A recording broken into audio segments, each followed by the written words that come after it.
पूरी तबाही के दृश्य के बीच समुद्र तट मलबे से अटा पड़ा है। हवा विस्थापित लोगों की चीखों से भरी हुई है।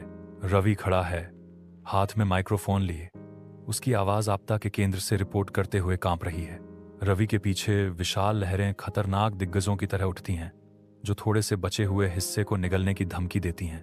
रवि कांपती हुई आवाज में गंभीर सच्चाई बताता है। यहाँ की स्थिति भयावह है। लोग बेघर हो गए हैं और सहायता का इंतजार कर रहे हैं। समुद्र तट, जो कभी एक आश्रय था, अब बचाव का इंतजार कर रहे लोगों की दयनीय पुकारों से गूंजता है। विशाल शरणार्थी शिविर के बीच रवि भीड़ से गुजरता है।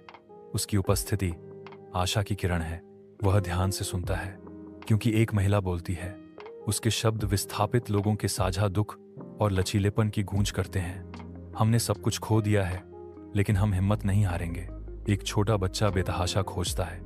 उसका आंसुओं से सना चेहरा शिविर के टूटे हुए परिवारों की एक कठोर याद दिलाता है। रवि बच्चे के बगल में घुटने टेकता है। उसका कोमल स्पर्श एक ऐसी दुनिया में सांत्वना प्रदान करता है जो उलट गई है। दृढ़ निश्चय के साथ रवि बच्चे को तंबुओं की भूल भुलैया से गुजरता है, जो निराशा के बीच आशा का प्रतीक है। एक खुशहाल पुनर्मिलन होता है, क्योंकि बच्चा अपनी माँ को देखता है। उनका आलिंगन प्यार की स्थायी ताकत की एक मार्मिक याद दिलाता है।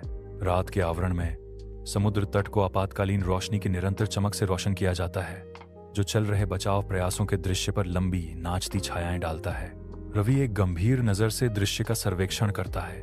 उसका चेहरा चिंता का एक कैनवास है, क्योंकि वह सामने आ रही त्रासदी के दायरे को देखता है।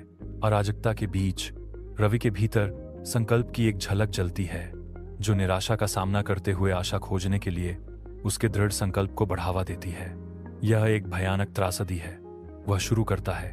उसकी आवाज शोर में गूंजती है, लेकिन यह मानवता की ताकत भी दिखाता है। रवि जारी रखते हैं। उनके शब्दों में दुख और उस लचीलेपन के लिए प्रशंसा दोनों का भार है जो वे देखते हैं। अपनी आवाज में दृढ़ रवि घोषणा करता है, हमें उम्मीद नहीं खोनी चाहिए। नए उद्देश्य के साथ रवि जोर देते हैं, हमें इन लोगों की मदद करनी चाहिए।